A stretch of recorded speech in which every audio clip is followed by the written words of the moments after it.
Game of thrones की दुनिया में बसे हुए, a song of Ice and fire के दुनिया में बसे हुए, a night of the seven kingdoms के फर्स्ट सीजन के प्रमोशनल एक्टिविटीज के लिए हाल ही में द हॉलीवुड रिपोर्टर ने George R R Martin ji के साथ में एक इंटरव्यू लिया एंड ओ माय गॉड, इस इंटरव्यू में George R R Martin ji ने एकदम खुल के कई सारे क्वेश्चंस को आंसर किया एंड कुछ आंसर्स एकदम ही इंटरेस्टिंग रहे। तो विदाउट फर्दर अडो चलो जानते हैं आखिर इस बॉम्बशेल इंटरव्यू में हमें क्या क्या पता चला। तो इंटरव्यू के शुरुआत में हमें पता चलता है कि George R R Martin ji ने पूरे 2025 में यहाँ वहां पर वर्ल्ड टूर वगैरह करके अलग अलग इवेंट्स वगैरह अटेंड करके वो फाइनली 2025 सितंबर अक्टूबर के आसपास अपने गांव सेंटा फे न्यू मैक्सिको में वापस आ गए थे and he has started writing lot of stories. वैसे तो GRRM न्यू जर्सी से बिलोंग करते हैं बट वो पिछले कुछ सालों से सेंटा फे न्यू मैक्सिको में रहने लगे हैं एंड इसी टाउन में उन्होंने यहाँ वहां पर काफी इन्वेस्टमेंट्स भी किए हैं। इस सेंटा फे के टाउन में George R R Martin ji का एक बुक स्टोर है and there is also one dragon theme train ride which is of course inspired by George R R Martin ji himself and इसी टाउन में उनका एक बार भी है which is called as milk of the poppy. Yes, that is a reference to his GOT books. तो ये जो भी द हॉलीवुड रिपोर्टर यानी THR ने George R R Martin ji का इंटरव्यू लिया वो इसी मिल्क ऑफ द पॉपी बार में लिया एंड ऑफ कोर्स पहले ही क्वेश्चन में उन्हें पूछा गया कि उनकी तबीयत वगैरह कैसी है, तो उन्होंने पहले ही क्वेश्चन का आंसर हमेशा की तरह एकदम फनी अंदाज में देते हुए कहा कि आपको यानी कि द हॉलीवुड रिपोर्टर को उनके आने वाले आर्टिकल का मतलब इस आर्टिकल का सीधा टाइटल देना चाहिए, George R R Martin is not dying. ऐसा कह के वो अपेरेंटली हंसे बट ही सेड कि वो अभी 77 ईयर ओल्ड है और जो भी बुढ़ापे में प्रॉब्लम्स फेस करने पड़ते हैं वो उन्हें फेस कर रहे हैं but he still feels quite healthy. उन्हें बस थोड़ा सा बैक पेन और थोड़ा चलने में अभी तकलीफ होती है। देन इसके बाद में ऑफिशियल क्वेश्चन शुरू हुए एंड इसमें सबसे पहला सवाल था कॉट 7K यानी कि a night of the 7K के बारे में। उन्होंने सीधा कहा कि it turned out really well and I am very happy with the first season. उन्हें Knight of the Seven Kingdoms की कास्टिंग बहुत ही बढ़िया लगी एंड खास करके उन्होंने शो रनर आयरा पार्कर की काफी तारीफ की। ही जस्ट सेड कि आयरा पार्कर ने जो भी किया है फर्स्ट सीजन के लिए इट इज जस्ट टेरिफिक, तो we can be relieved that first season of Knight of the Seven Kingdoms is going to be good. इसके बाद में मार्टिन जी ने थोड़ी और इन्फॉर्मेशन इस शो के बारे में दी जो कि वैसे हमें पता ही है। Knight of the Seven Kingdoms का फर्स्ट सीजन जो रहेगा वो हेज नाइट नोवेला के ऊपर रहेगा and then second season second novella Sworn Sword के ऊपर रहेगा एंड देन थर्ड सीजन रहेगा मिस्ट्री नाइट नोवेला के ऊपर। बट इसमें एक बात हमें पता चली है कि अब तक सीजन 3 ग्रीन लाइट नहीं हुआ है HBO के तरफ से बट वो मोस्ट प्रोबेबली हो ही जाएगा। बट कॉट 7K के सीजन 2 की shooting is already underway and वो प्रोबेबली नेक्स्ट ईयर ही रिलीज होगा which is a really good thing क्योंकि हमें हाउस ऑफ द ड्रैगन की तरह 2-3 साल वेट करना नहीं पड़ेगा। इसी में George R R Martin ji ने यह भी कंफर्म किया कि उन्होंने डंक के नेक के और 2 नॉवेला पर काम करना शुरू कर दिया है। एक स्टोरी उसमें से विंटरफेल में बसी होगी which is called as she wolves and the second story जो है वो रिवरलैंड्स में बसी है which is known as the village hero, जिसके बारे में actually George R R Martin ji ने पहले कुछ इन्फॉर्मेशन दी थी। देन हमें पता चलता है एगॉन्स कॉन्क्वेस्ट और बाकी के कुछ प्रोजेक्ट्स के बारे में। इसमें सबसे पहले उन्होंने रिवील किया कि एक सी स्नेक यानी कि कॉर्लिस वेलारियन के ऊपर शो आने वाला है एंड ये शो असल में एनिमेटेड शो होगा।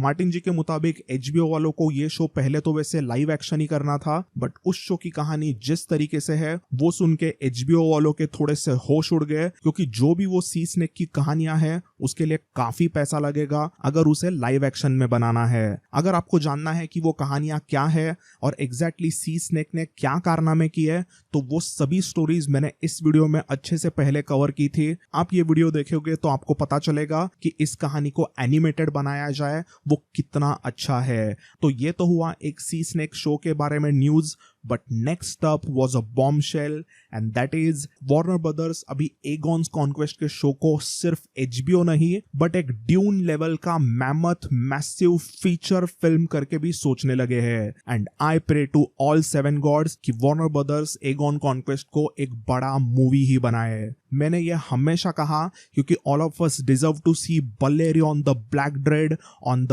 Big screen. एगॉन्स कॉन्क्वेस्ट के शो को अगर ड्यून जैसा बनाते हैं तो I am pretty sure that it's going to be a $1 billion movie अगर उसे वो अच्छे से बनाते हैं और किसी A-लिस्ट Hollywood director like Denis Villeneuve या फिर कोई और बड़े नाम को वो लाते हैं। लास्ट में मार्टिन जी ने ये भी रिवील किया कि एक स्टेज प्ले आएगा जिसका नाम है the Iron Throne which will cover the story of Robert Robert's Rebellion. तो रॉबर्ट्स रेबेलियन के स्टोरी का अब तक ऐसे कोई मूवी या फिर टीवी सीरीज प्रोडक्शन में नहीं है, बट एक अभी स्टेज प्ले लंदन में होगा that is called as the Iron Throne. Interview में आगे George R R Martin ji को पूछा गया गेम ऑफ थ्रोन्स के सीक्वल शोज के बारे में। तो असल में George R R Martin ji ने हमेशा ही बताया कि उन्हें वैसे sequels to Game of Thrones में कोई दिलचस्पी नहीं है। उन्होंने हमेशा यही बताया कि वो जब भी अपने song of Ice and fire के सीरीज को खत्म करेंगे, उनके सातों बुक्स खत्म होंगे, तो उसके आगे वो कहानी को बढ़ाना नहीं चाहते एंड एचबीओ वालों ने भी वैसे ही करना चाहिए। ही फील्स कि अभी जीओटी खत्म हुआ है तो वो वैसे ही होना चाहिए,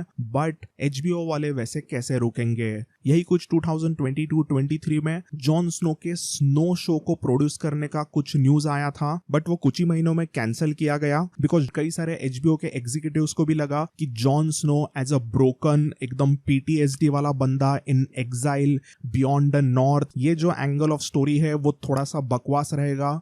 end of course let's not forget game of Thrones के सीजन 8 में क्या हुआ था, तो वो जो भी जीओटी सीजन 8 में हुआ था उसका फॉलो अप करना मतलब थोड़ा सा नॉनसेंसिकल रहेगा, ऐसा उनका कहना रहा। बट बिलीव इट और नॉट, अभी वापस से एचबीओ वाले थोड़ा कंसिडर करने लगे हैं कि मे बी हम स्नो शो को प्रोड्यूस करते हैं and let's see where the things takes us. तो अकॉर्डिंग टू सोर्सेस उन्होंने कोई क्वॉक डैंग ट्रैन करके एक ड्रॉप्स ऑफ गॉड नाम के शो के राइटर को अभी लाया है to revive the sequel idea, but you never know exactly what will happen. तो ये तो हुआ जॉन स्नो का शो, बट इसी के साथ इवन आर्या स्टार्क के शो को भी अभी एचबीओ वाले प्री प्रोडक्शन में लेके आए हैं। तो as we know Game of Thrones के फिनाले में हमें पता चलता है कि Arya Stark West of Westeros क्या है वो देखने के लिए निकलती है एंड उसके ऊपर ही वो पूरा शो रहेगा, ऐसे वार्नर ब्रदर्स का अभी प्लानिंग है। बट ये शो भी अभी काफी अर्ली डेवलपमेंट में है एंड इसके बारे में एग्जैक्टली हमें और कुछ भी इंफॉर्मेशन नहीं है, किसी भी राइटर को वगैरह उन्होंने अब तक नहीं लाया है। All we know is that ये आर्या स्टार्क का शो वेस्ट ऑफ वेस्टेरोस में क्या है उसके ऊपर बेस्ड होगा। अभी गेम ऑफ थ्रोन्स में तो ऐसा बताया गया था कि वेस्ट ऑफ वेस्टेरोस आज तक कोई भी हिस्ट्री में नहीं गया क्योंकि वो बहुत डेंजरस लोकेशन है, बट अगर आपने मेरे स्टोरीज देखे हैं तो we know Captain Elissa Farman AKA Elys Westhill असल में वेस्ट ऑफ वेस्टेरोस गई थी, who is most badass female character of entire Song of Ice and Fire according to me. तो अगर आपको इस एलिसा फार्मान की कहानी एग्जैक्टली क्या है वो देखनी है तो आप इस वीडियो को जरूर देखिए, लिंक इज इन डिस्क्रिप्शन। तो अभी मैं उसके स्टोरी के बारे में थोड़ा सा ही बताता हूँ। कैप्टन एलिसा फार्मान जब वेस्ट ऑफ वेस्टेरोस जाती है तो कई सारे अलग अलग प्रॉब्लम्स में फंसती है, बट इवेंचुअली वो कुछ अजीबोगरीब मिस्टीरियस 3 आइलैंड्स पे पहुंचती है जिसे वो एगोन और उसके 2 बहनें विसेन्या और रेनिस के नाम देती है एंड इन्हीं 3 आइलैंड्स पर मोस्ट प्रोबेबली आर्या पहुंच जाती है एंड उन मिस्टीरियस आइलैंड्स पर क्या होता है उसके बारे में ये आर्या स्टार्क का शो हो सकता है, ऐसा एक इनिशियल अंदाज है, but we exactly of course don't know कि क्या होने वाला है। This is still in very pre production. तो जो भी हो, जॉन स्नो और आर्या स्टार्क के शो को इवन प्री प्रोडक्शन में रखना that is also big news. Then we come to one of the biggest bombshell of interview that is problems between George R R Martin and House of the Dragon का creator Ryan Condal. According to THR जैसे ही George R R Martin ji ने Ryan Condell का नाम सुना तो वो काफी अनकंफर्टेबल हो गए एंड उन्होंने धीरे धीरे करके रायन की बैंड बजाई। मार्टिन जी को जब पूछा गया कि क्या आपके और रायन के बीच की रिलेशनशिप थोड़ी सी रॉकी हो गई है तो मार्टिन जी ने सीधा आंसर दिया, it's worse than Rocky, it's abysmal. मतलब आप समझ ही जाइए कि जॉर्ज आर आर मार्टिन अभी हाउस ऑफ द ड्रैगन के शो रनर रायन कॉन्डेल से नफरत ही करने लगे हैं। उन्होंने आगे सीधा बताया कि उन्होंने रायन कॉन्डेल को हायर किया था और फर्स्ट सीजन में उनकी पार्टनरशिप काफी अच्छी रही थी। हमेशा जॉर्ज आर आर मार्टिन जी अपने इनपुट्स, अपने जो भी नोट्स वगैरह होते हैं उसे रायन कॉन्डेल को देते हैं एंड रायन ने भी उनके कई सारे चीजों का रिस्पेक्ट किया। अगर रायन को लगता था कि उसे कुछ चेंजेस स्टोरी में करने हैं तो वो अच्छे से George R R Martin ji को समझाता कि उसे उन चेंजेस को क्यों करना चाहिए एंड ऐसे ही कोलैबोरेट करते करते उन्होंने प्रॉपरली सॉल्यूशंस निकाले, हल निकाले एंड अच्छी तरीके से हाउस ऑफ द ड्रैगन के सीजन 1 को उन्होंने डेवलप किया। George R R Martin ji ने कहा कि इवन सीजन 1 में कई बार उनके बीच में थोड़े से प्रॉब्लम्स होते थे, बट रायन उनके टिप्स, उनके सजेशंस को काफी अच्छी तरीके से कंसिडर करता और उन चीजों को सोचकर ही वो आगे बढ़ता। इसके बाद इंटरव्यू में George R R Martin ji ने एक बहुत ही बड़ा रिविलेशन किया। तो अकॉर्डिंग टू हिम सीजन 1 में में ऐसे कई बार हो गया था कि रायन कॉन्डेल और गेम ऑफ थ्रोन्स के काफी सारे जबरदस्त एपिसोड डायरेक्ट करने वाले लिखने वाले जो मिगेल सपोचनिक थे, उन दोनों के बीच में थोड़ा सा प्रॉब्लम्स होने लगा था, क्योंकि मिगेल सपोचनिक का idea house of the Dragon के स्टोरी को लेकर काफी डिफरेंट था। एंड ऐसे जब भी रायन कॉन्डेल और मिगेल सपोचनिक के बीच में थोड़े से प्रॉब्लम्स होने लगे, क्रिएटिव डिफरेंसेस होने लगे, तो George R R Martin ji ने एक्चुअली रायन कॉन्डेल का साइड लिया था। एंड इसके बाद में सपोचनिक ने eventually House of the Dragon के सीजन 2 के क्रिएटिविटी में से पूरी तरीके से बैकआउट किया and he just left the show. But अभी ऐसा हुआ है कि जॉर्ज आर आर मार्टिन को लगता है उन्होंने रायन कॉन्डेल को सपोर्ट देके गलती की, क्योंकि उनके मुताबिक सीजन 2 में रायन कॉन्डेल बावला हो गया और उसने उनकी बातों को सुनना ही बंद कर दिया। GRRM ने इस इंटरव्यू में सीधा रिवील किया कि उन्होंने काफी सारे नोट्स सीजन 2 की स्टोरी लाइन के रिलेटेड रायन कॉन्डेल को भेजे, बट वो हमेशा उनको रिप्लाई करता, ईमेल करता ये कह के कि हाँ मैं देखता हूँ, मैं आपको आगे बताता हूँ। एंड एज यू नो कि ये वाले रिप्लाईज काफी अनोइंग होते हैं। अपने फ्रेंड्स, फैमिली या फिर ऑफिस कलीग्स हो, आपको अगर कोई भी ऐसा रिप्लाई देता है कि हाँ मैं देखता हूँ, तो वो पहले तो कोई भी समझ लेगा, बट वो बार बार मैं देखता हूँ ऐसे होने लगा तो anyone can get angry. And exactly यही चीज मार्टिन जी के साथ में भी हुई and he was quite pissed at Ryan Condal. Eventually एक पॉइंट ऐसा आ गया कि रायन कॉन्डेल ने George R R Martin ji की बात सुनना ही बंद किया एंड उसे जैसे चाहिए वैसे ही वो हाउस ऑफ द ड्रैगन के सीजन 2 के स्टोरी को आगे बढ़ाने लगा। तो ये सब problem house of the dragon season 2 के प्रोडक्शन में शुरू हुई थे एंड उन प्रॉब्लम्स के वजह से eventually House of the Dragon का season 2 was panned by critics as well as fans. ज्यादातर फैंस एंड क्रिटिक्स को season 2 of House of the Dragon काफी बोरिंग लगा, वो काफी स्लो था एंड अकॉर्डिंग टू मी उसकी स्टोरी तो बहुत ही वाहियात कर दी गई थी। एंड जैसे ही ये सब हुआ तो George R R Martin ji का गुस्सा और भी ज्यादा हो गया और उन्होंने एक सीधा ब्लॉग पोस्ट लिख दी थी, बिवेयर द बटरफ्लाइज, जिसमें उन्होंने एकदम पैसिव एग्रेसिव गुस्सेल अंदाज में हाउस ऑफ द ड्रैगन के क्रिएटर रायन कॉन्डेल को क्रिटिसाइज किया और उन्होंने सीधा बताया कि जो भी house of the dragon season 2 की स्टोरी और कैरेक्टर डेवलपमेंट शुरू है वो एकदम ही बकवास है। अब एग्जैक्टली उस इनफेमस बिवेयर द बटरफ्लाइज वाले ब्लॉग पोस्ट में मार्टिन जी ने क्या लिखा था उसके बारे में मैंने एक पहले वीडियो अपलोड किया था। इफ यू वांट टू सी कि एग्जैक्टली मार्टिन जी ने कैसे रायन कॉन्डेल को क्रिटिसाइज किया तो you should check out this video. Then interview में जॉर्ज आर आर मार्टिन ने यह भी बताया कि उन्हें हाउस ऑफ द ड्रैगन के सीजन 2 की स्टोरी इतनी बुरी लगी थी और उस चीज का उन्हें इतना गुस्सा आया था कि वो सिर्फ एक ब्लॉग पोस्ट नहीं बट वो और 5 ऐसे कुल मिलाकर 6 blogs house of the dragon को क्रिटिसाइज करने के लिए लिखने वाले थे। बट जैसे ही पहला ब्लॉग एकदम उन दिनों में वायरल हुआ तो HBO में से कोई एक बड़ा एग्जीक्यूटिव काफी अपसेट हुआ और उसने सीधा George R R Martin ji के मैनेजर को कॉल किया और मार्टिन जी को समझाया कि प्लीज भाई आप ऐसा मत करो वरना हाउस ऑफ द ड्रैगन के सीजन 3 और सीजन 4 को कोई देखेगा ही नहीं, तो मार्टिन जी आप थोड़ा ठंडा लो। तो जैसे ही वो फोन कॉल हुआ तो जॉर्ज आर आर मार्टिन ने उस बिवेयर द बटरफ्लाइज वाले ब्लॉग को डिलीट किया एंड बाकी के उन्होंने ब्लॉग्स लिखे ही नहीं। But no worries, George R R Martin को उनके ब्लॉग्स में जो कुछ भी प्रोबेबली लिखना होगा उसके बारे में मैंने ही एक बार रैंट मारा है, तो you can check it out. I am pretty sure जो भी George R R Martin ji को कहना होगा उनके स्टोरी को लेके वो मैंने मोर और लेस इस वीडियो में कवर किया ही था। एनीवेज, THR के इस इंटरव्यू में George R R Martin ji ने eventually House of the Dragon के बारे में सीधा ये कह दिया कि ये जो भी स्टोरी अभी हाउस ऑफ द ड्रैगन में शुरू है that is not my story any longer. तो बेसिकली अभी हाउस ऑफ द ड्रैगन का जो भी सीजन 2, सीजन 3 और आने वाला सीजन 4 में भी अगर आता है वो होगा,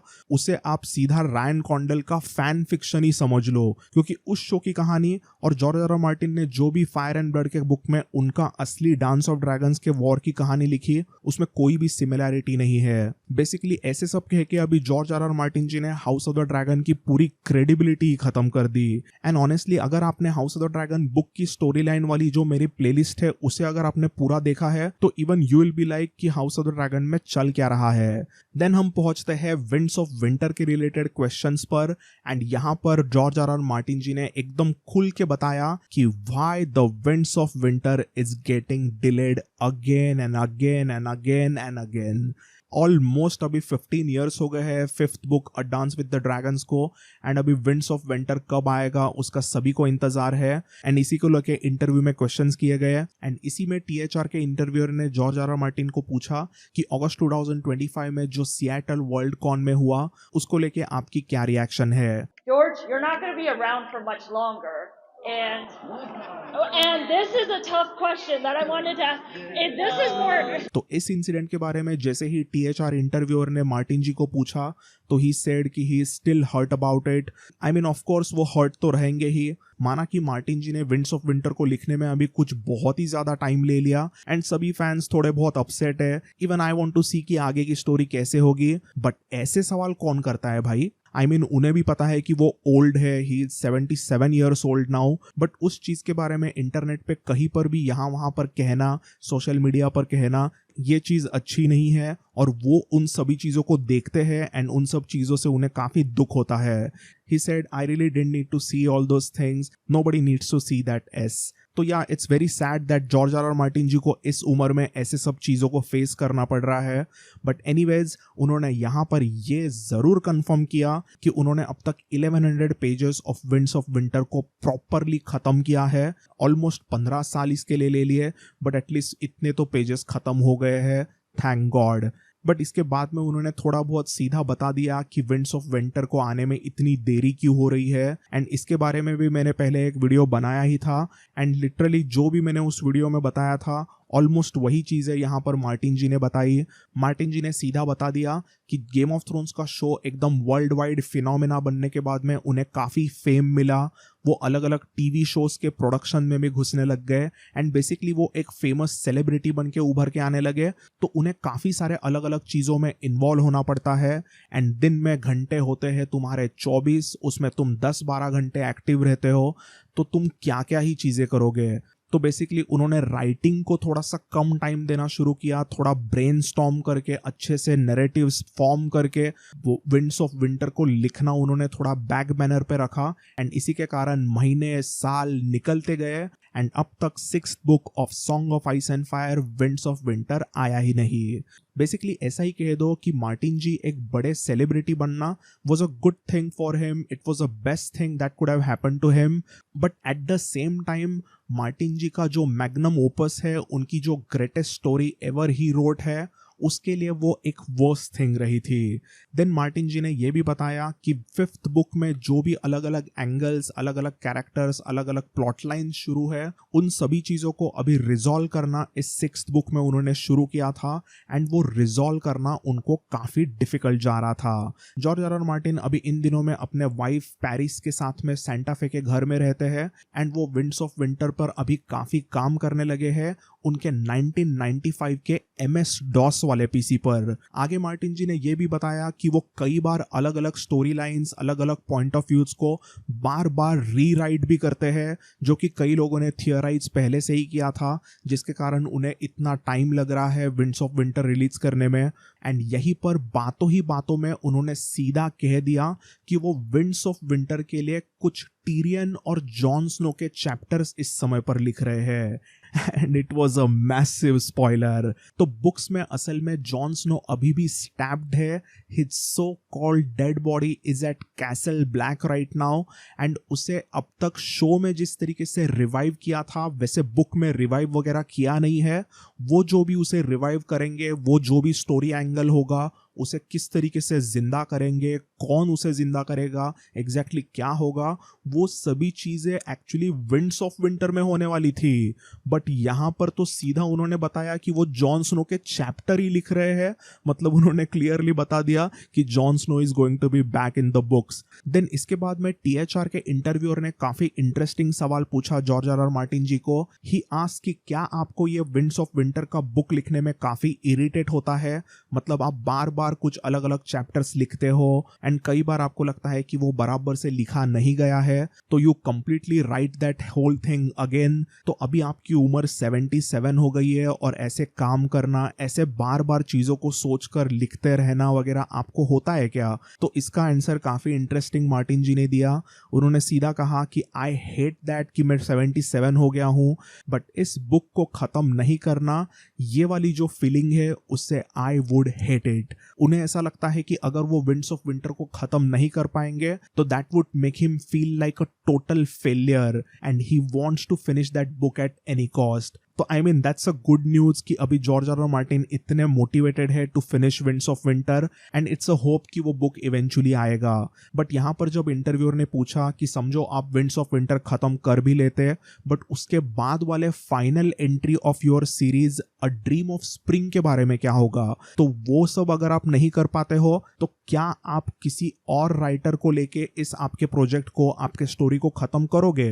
तो इसका आंसर मार्टिन जी ने स्ट्रेट नो दिया। उन्होंने सीधा कहा कि मेरा ऐसे कोई भी सीक्रेट कंटिंजेंसी प्लान वगैरह नहीं है for someone else to take over. Then finally इस इंटरव्यू के आखिर में मार्टिन जी ने एक बहुत ही इमोशनल किस्सा सुनाया which was his story about his idol Dune के राइटर फ्रैंक हर्बर्ट की कहानी। तो according to George R R Martin वो एक्चुअली 1975 में फ्रैंक हर्बर्ट जी को मिले थे। उन दिनों में फ्रैंक हर्बर्ट काफी ओल्ड हो गए थे बट मार्टिन काफी यंग थे एंड ऐसे ही बातों में मार्टिन जी ने सीधा उनको पूछा था कि आप ये अभी इस उम्र में ड्यून के बुक्स वगैरह लिख रहे हो तो उसमें आपको कैसे मोटिवेशन मिल रहा है, आपको इस उम्र में भी काम करने में मजा आता है क्या? तो फ्रैंक हर्बर्ट ने young George R R Martin को सीधा बताया था कि actually he got tired of writing more dune books. वो अभी अपने ही बनाए हुए ड्यून के दुनिया से बोर होने लगे थे और उन्हें अभी उसमें वैसे कोई दिलचस्पी नहीं रही थी,